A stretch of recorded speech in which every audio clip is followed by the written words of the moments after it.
I was taught that the King James Version was the first English version of the Bible. First version translated into English. Why? As a matter of fact, way before the King James, the Geneva Bible was out.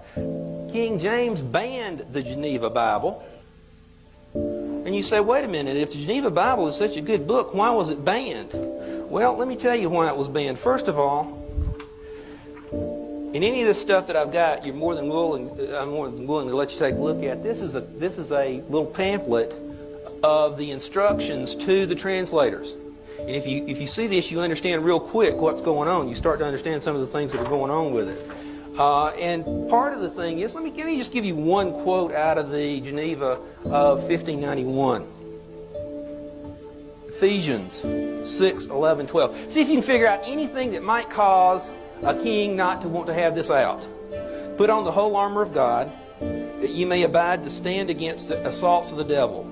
For we wrestle not only against flesh and blood, but against principalities, against powers. Sounds pretty familiar so far, right? And against worldly governors who are the princes of darkness of this world, against spiritual wickedness which are in the high places. Now that basically says the governments are all evil. Can you understand why they would want to get rid of something like that? Well, they in fact did. And as a matter of fact, if you read the instructions, you find out that they left out a lot of things. The true meaning of baptism, the true meaning of what the church is. And the reason why they did it is they wanted to be able to control the people. They wanted to say that the government is divinely empowered and that the church you got to listen to, and of course he controlled the church. 1910 talks about some of the real purposes of the King James Version, and it's not what you were taught in school or not what you were taught most other places.